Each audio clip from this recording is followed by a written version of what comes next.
Kembali di Tajuk Rencana, berbagi cerita dan berita untuk Indonesia yang lebih baik. Bersama saya Iman Soleh di Mata Milenial Indonesia TV, Matanya Indonesia. Tajuk Rencana akan kembali membahas 10 berita yang menjadi perbincangan dalam 1 minggu terakhir. Berita pertama, saksi Munarman sebut bayat ISIS dilakukan lewat media sosial. Pemirsa, isu terorisme kembali muncul di tengah-tengah pandemi COVID-19.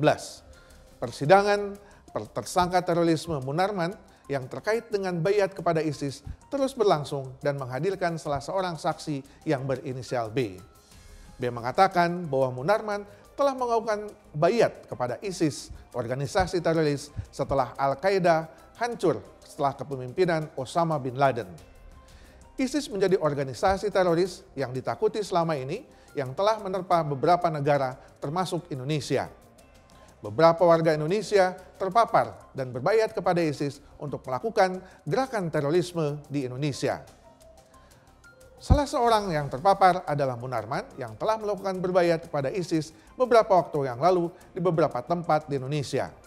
Oleh karenanya, saat ini persidangan Munarman sebagai tersangka teroris masih terus berlangsung dengan menghadirkan beberapa saksi. Berita kedua, Ketua DPR harap perjanjian ekstradisi RI Singapura kuatkan komitmen penegakan hukum. Ketua DPR Puan Maharani mengapresiasi perjanjian kerjasama antara Indonesia dan Singapura dalam sejumlah hal, termasuk soal ekstradisi. Ia berharap perjanjian ekstradisi dapat meningkatkan penegakan hukum di Indonesia. Selain itu, Puan juga memuji diplomasi pemerintah dengan Singapura yang ditandai dengan pendandatanganan nota kesepahaman dalam acara Leaders Retreat di Bintan, Kepulauan Riau. Lewat perjanjian ini, kata dia, kedua negara dapat mencegah dan memberantas tindak pidana yang bersifat lintas batas negara seperti korupsi, pencucian uang, suap, perbankan, narkotika, dan terorisme. Ketua DPP PDIP itu menilai lewat perjanjian ekstradisi, buron-buron kejahatan yang selama ini kabur ke Singapura bisa diproses secara hukum. Selain itu, Indonesia juga bisa melakukan penggeledahan dan menyita aset pelaku kejahatan yang berada di Singapura sesuai sistem hukum yang berlaku. Selain soal ekstradisi, ada 2 kesepakatan lain yang dilakukan Indonesia. Pertama adalah mengenai penyesuaian pengelolaan ruang udara yang selama ini dipegang Singapura atau Flight Information Region (FIR) di atas wilayah Kepulauan Riau dan sekitarnya. Salah satu poin kesepakatan seputar FIR disebut masih mengizinkan Singapura mengelola ruang udara di wilayah tersebut. Terkait itu, Puan meminta pemerintah memberikan penjelasan yang lebih komprehensif kepada publik. Puan menambahkan kesepakatan terakhir antara Indonesia dan Singapura yaitu soal pemberlakuan perjanjian kerjasama pertahanan yang sudah digagas sejak tahun 2007. Kerjasama yang dimaksud terkait Defense Cooperation Agreement atau DCA. Diketahui bersama perjanjian antara Indonesia dan Singapura ditandai dengan penandatanganan nota kesepahaman dalam acara Leaders Retreat di Bintan, Kepulauan Riau pada hari Selasa yang lalu. Presiden Joko Widodo dan Perdana Menteri Singapura Lee Hsien Loong ikut menyaksikan penekanan dokumen kesepakatan tersebut. Pemirsa, perjanjian ekstradisi adalah salah satu upaya dan jalan panjang pemerintah Indonesia dengan Singapura untuk melakukan upaya-upaya pengembalian atau mengejar para pelaku kejahatan Indonesia yang melarikan diri dan bahkan bersembunyi di wilayah Singapura. Selama ini pemerintah Indonesia kesulitan menangkap atau mengembalikan para pelaku, terutama kejahatan-kejahatan kriminal biasa hingga terhadap kejahatan-kejahatan korupsi. Kesulitan tersebut karena selama ini Indonesia tidak memiliki perjanjian ekstradisi antara Indonesia dengan Singapura.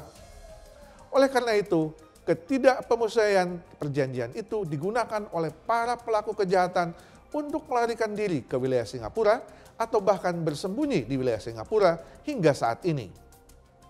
Perjanjian ekstradisi berharap bahwa para pelaku kejahatan mulai saat ini bisa dikembalikan ke wilayah Indonesia dan ditangkap oleh aparat penegak hukum Indonesia, lalu kemudian diproses hukum melalui perjanjian ekstradisi yang sudah ditandatangani oleh kedua negara. Berita ketiga, BNPT endus 198 pesantren terafiliasi kelompok teroris. Badan Nasional Penanggulangan Terorisme atau BNPT mencatat sedikitnya 198 pondok pesantren terafiliasi dengan sejumlah organisasi teroris baik dalam dan luar negeri termasuk ISIS. Boy menegaskan jika dari total 198 pesantren tersebut, 11 diantaranya terafiliasi dengan jaringan organisasi teroris Jamaah Ansarut Khilafah atau JAK. 68 pesantren terafiliasi dengan Jamaah Islamiyah atau JI dan 1.198 terafiliasi dengan Ansarut Daulah atau simpatisan ISIS.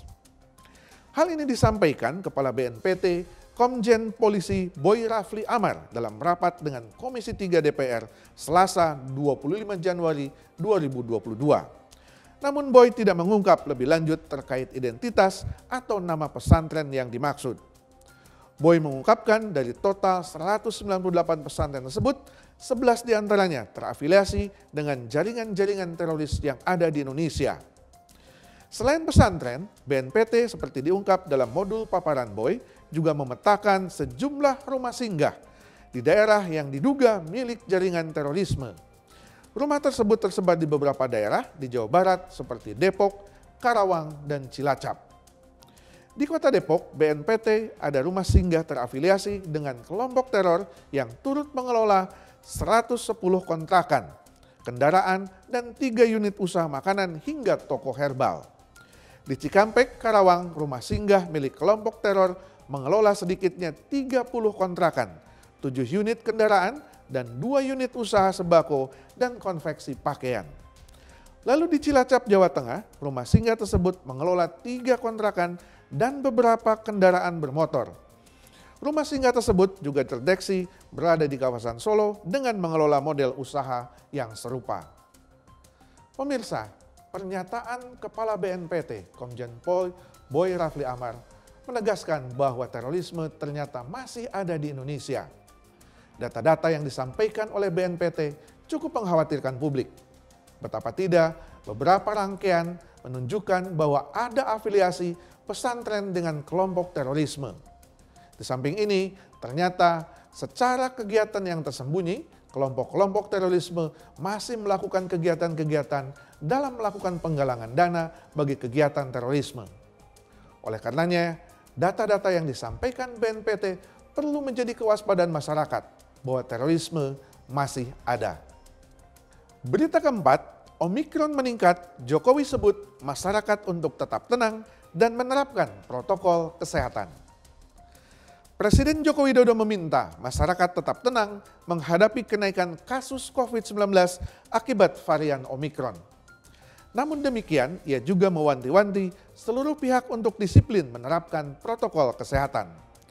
Jokowi menegaskan jika eskalasi situasi pandemi masih akan terjadi dalam beberapa minggu ke depan. Belajar dari lonjakan varian Omikron yang sudah lebih dulu terjadi di berbagai negara, maka pemerintah sudah melakukan banyak persiapan. Adapun persiapan yang dilakukan yaitu dengan perbaikan berbagai sarana dan prasarana fasilitas kesehatan melalui aplikasi atau telemedicine. Jokowi mengatakan tidak semua kasus Omikron membutuhkan layanan langsung karena gejalanya tidak membahayakan.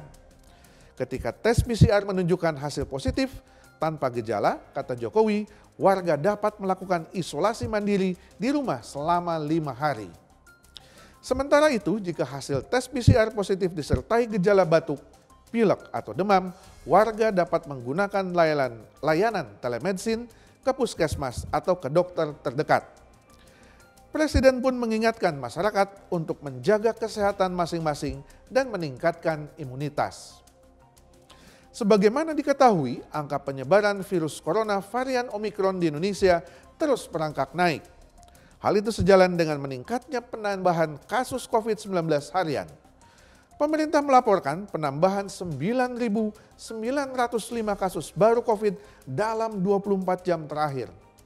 Maka hingga Jumat 28 Januari 2022, total kasus COVID-19 di tanah air berjumlah 4.319.175 dihitung sejak kasus pertama diumumkan pada 2 Maret tahun 2020.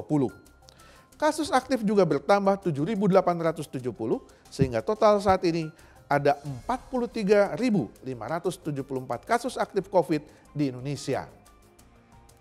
Pemirsa, peningkatan angka kasus COVID harian selama 1 minggu terakhir menunjukkan gejala yang mengkhawatirkan. Ditambah merebaknya kasus varian Omikron yang semakin mengejala di beberapa daerah di Indonesia. Peningkatan menjadi 1.500 kasus COVID harian per hari menunjukkan angka kekhawatiran terutama di daerah DKI dan Jawa Barat.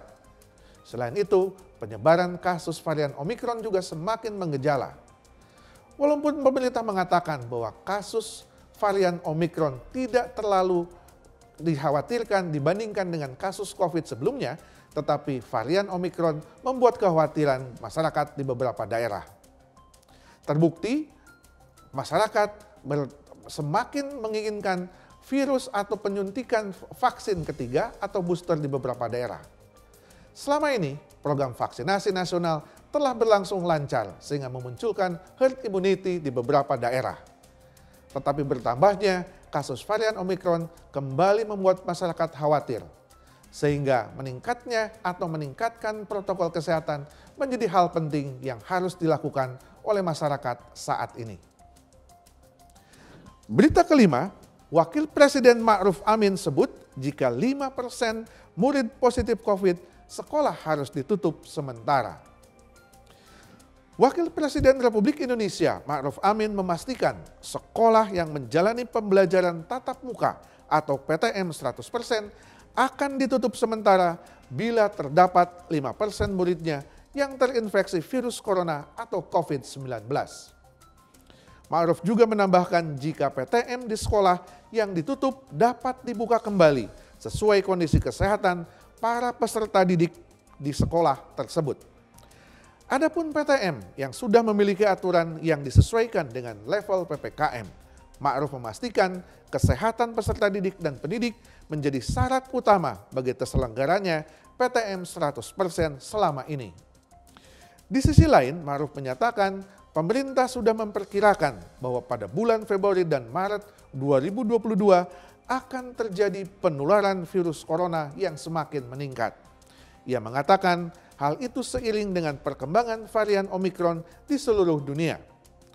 Meski demikian, Ma'ruf mengatakan pemerintah sudah mengantisipasi agar kenaikan penularan tidak eksponensial seperti yang terjadi di beberapa negara. Salah satunya dengan mempercepat vaksinasi dan booster bagi masyarakat. Penyebaran corona turut masuk hingga ke sekolah-sekolah. Salah satunya sekolah di DKI Jakarta. Sampai saat ini ada 90 sekolah di DKI Jakarta yang menjadi tempat temuan kasus positif COVID-19. Pemirsa, peningkatan kasus COVID-19 pada saat ini semakin meningkat setelah beberapa hari yang lalu peningkatan itu tidak menunjukkan gejala yang mengkhawatirkan. Program vaksinasi nasional sudah memberikan keleluasan kepada masyarakat dan penurunan angka kasus harian COVID yang menurun secara signifikan beberapa minggu dan bahkan beberapa bulan. Tetapi dengan menyebarnya varian Omikron, peningkatan harian kasus harian COVID-19 kembali mengejala. Oleh karenanya, pernyataan Wakil Presiden Ma'ruf Amin agar PTM atau pembelajaran tatap muka langsung 100% ditutup atau bahkan dibatalkan ketika ada sekolah-sekolah yang terpapar hingga angka 5%. Selanjutnya, kita akan membahas berita terkait Papua saat ini.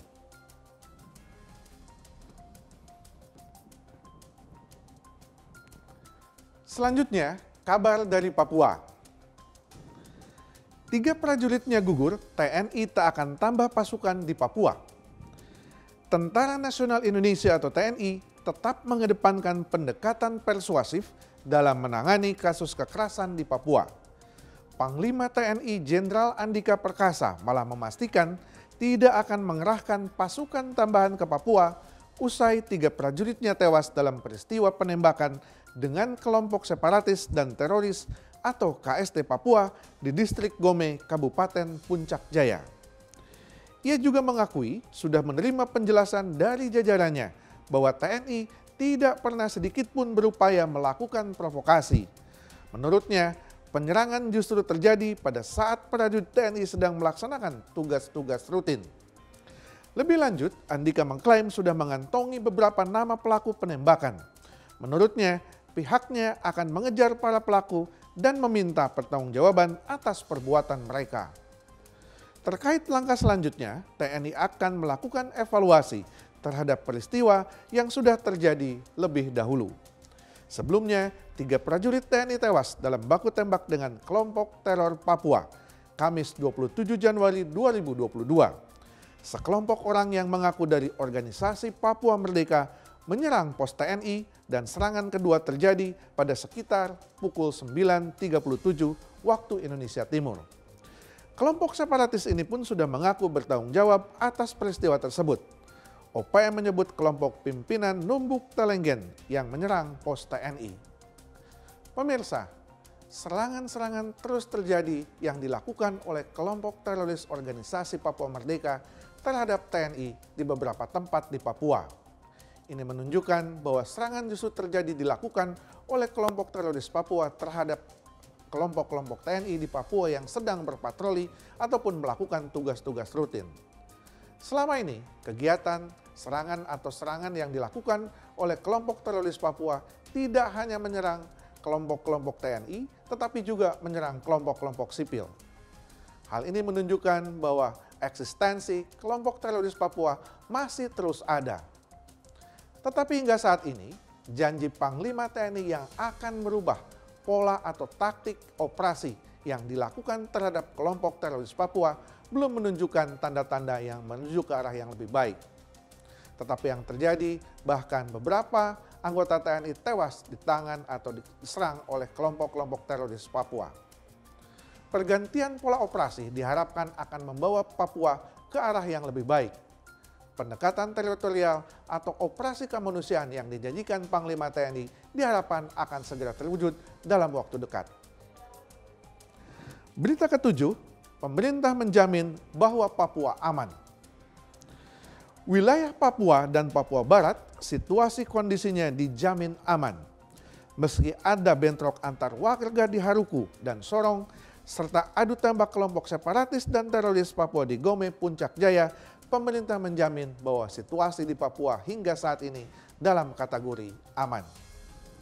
Jaminan ini keluar dari Menko Polhukam Mahfud MD usai rapat koordinasi terkait sejumlah insiden di Papua dalam beberapa hari terakhir. Adapun hasil kajian dan laporan dari Kapolri, Panglima TNI, Kepala BIN, dan Kapolda serta Pangdam setempat menyebut jika kondisi sudah semakin kondusif. Mahfud meminta situasi yang sudah kondusif ini tidak berkembang menjadi hal-hal yang lain. Dia pun menegaskan tidak ada motif SARA dalam insiden yang terjadi di beberapa tempat di Papua. Selain pembakaran tempat hiburan yang terjadi di Sorong, Papua Barat atau tepatnya di distrik Gome, Kabupaten Puncak Jaya, juga terjadi insiden penembakan oleh kelompok separatis dan teroris Papua yang menewaskan 3 prajurit TNI.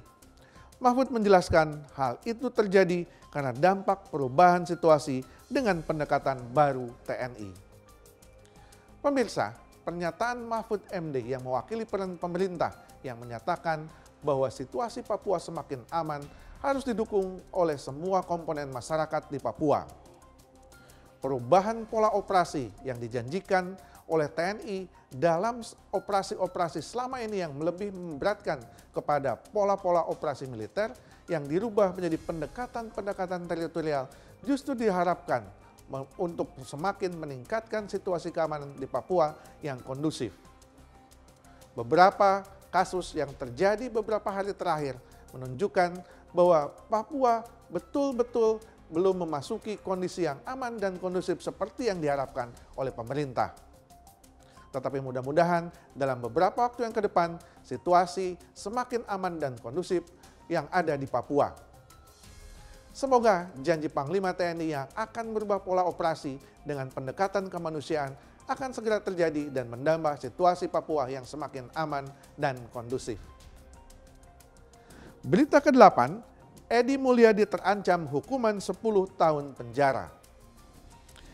Aktivis politik Edi Mulyadi terancam kurungan 10 tahun penjara usai ditetapkan sebagai tersangka terkait kasus dugaan ujaran kebencian dan penyebaran informasi bohong atau hoax. Kepala Biro Penerangan Masyarakat atau Karopenmas Polri, Brigjen Ahmad Ramadan, mengatakan polisi menggunakan pasal ujaran kebencian bernuansa sara dengan ancaman penjara hingga 10 tahun kepada Ferdinand. Ramadan merinci penyidik menggunakan pasal 14 ayat 1 dan 2 KUHP Junto pasal 15 Undang-Undang Nomor 1 Tahun 1946, Junto pasal 156 KUHP dan pasal 45 ayat 2 Junto pasal 28 ayat 2 Undang-Undang Informasi dan Transaksi Elektronika atau ITE. Pasal yang disematkan kepada Edi saat ini berkaitan dengan unggahan yang diduga bermuatan ujaran kebencian yang berpotensi menimbulkan keonaran. Diketahui sebelumnya, Edi telah ditetapkan sebagai tersangka dan langsung dilakukan penahanan usai menjalani pemeriksaan selama 8 jam pada hari Senin 31 Januari beberapa waktu yang lalu. Penahanan terhadap Edi dilakukan selama 20 hari ke depan di rumah tahanan Bareskrim Polri. Ramadan beralasan penahanan dilakukan karena khawatir Edi akan melarikan diri. Tersangka juga dikhawatirkan mengulangi perbuatannya lagi dan bakal menghilangkan barang bukti. Selain itu, dari segi objektif penahanan dilakukan lantaran ancaman kurungan yang dikenakan lebih dari 5 tahun. Kasus yang menjerat Edi Mulyadi ini berkaitan dengan cuplikan video berisi pernyataannya yang mempermasalahkan pemindahan ibu kota negara dari Jakarta ke Kalimantan Timur. Kepolisian pun mengusut belasan laporan yang diterima hingga saat ini sudah berstatus sebagai penyidikan. Edi juga menyindir Menteri Pertahanan Prabowo Subianto. Ia menyebut bahwa Ketua Umum Partai Gerindra itu sebagai macan yang jadi meong.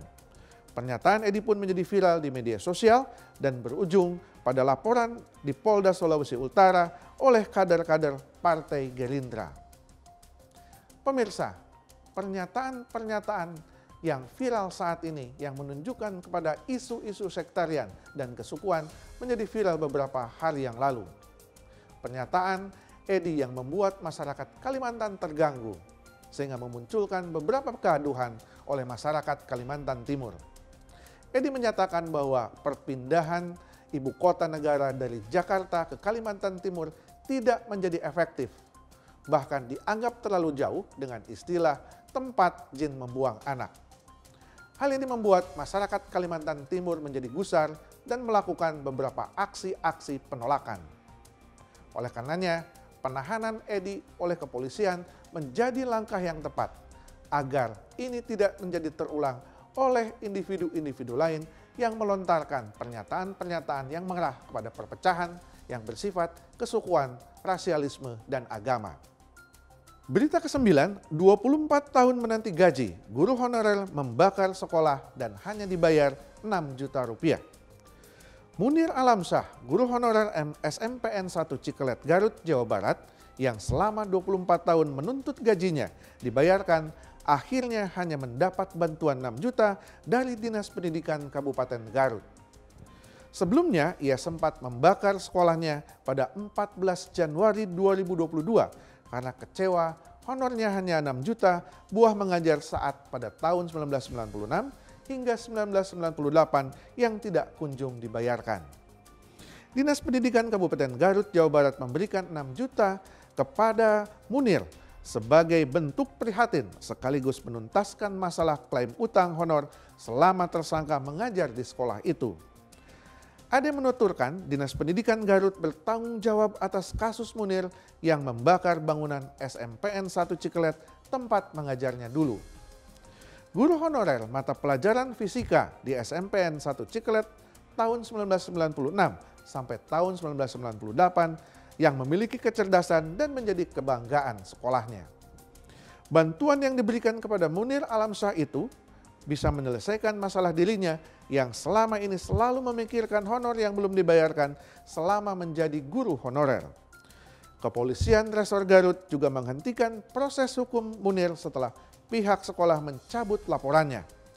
Kasus ini akhirnya diselesaikan lewat restoratif justice.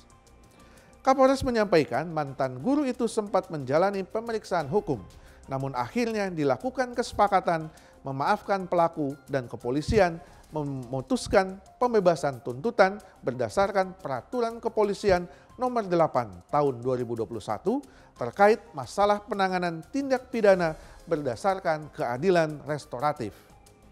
Sementara Disdik Garut menyampaikan terima kasih kepada Kepolisian Resor Garut yang telah membebaskan Munir dari tuntutan hukum hingga bisa kembali berkumpul dengan keluarganya. Pemirsa, isu guru honorer masih muncul pada saat ini. Beberapa tahun yang lalu, isu guru honorer menjadi ramai diperbincangkan. Setelah beberapa guru yang belasan tahun bahkan puluhan tahun mengajar tidak saja diangkat menjadi aparatur sipil negara. Hal ini memang menyangkut masalah anggaran, tetapi di lain pihak harapan demi harapan tergantung oleh beberapa guru honorer yang menjalani tugas di beberapa daerah.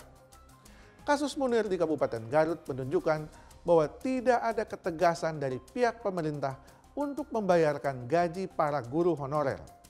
Atau bahkan tidak sekedar membayarkan gaji, tetapi sekaligus juga tidak mengangkat yang bersangkutan menjadi guru honorer. Tindak kriminal yang dilakukan oleh Munir di Kabupaten Garut seharusnya menjadi permasalahan khusus yang menjadi perhatian pemerintah. Tetapi akhirnya polisi melakukan restoratif justice dan menghentikan kasus ini dan mencabut laporan tidak sebagai laporan pidana.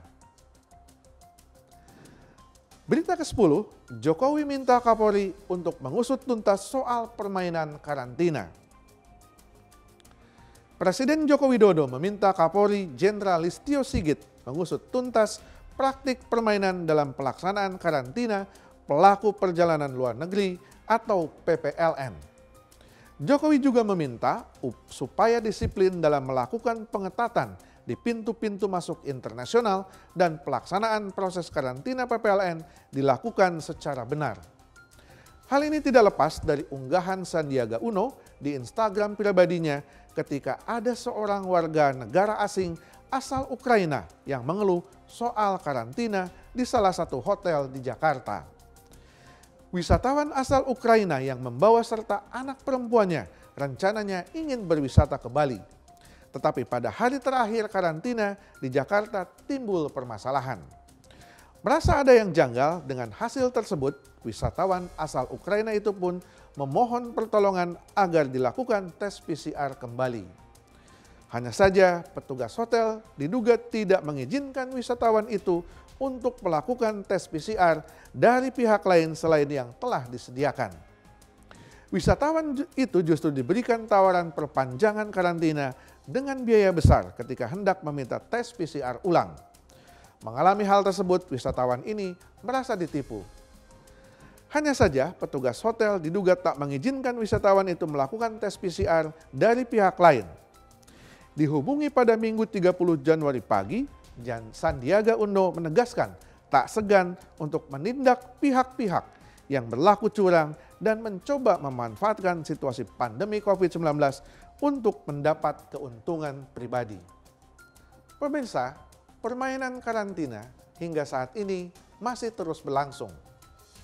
Baik yang dilakukan oleh petugas-petugas Satgas COVID-19 atau bahkan melebar pada hotel-hotel yang diberikan kewenangan untuk melakukan karantina.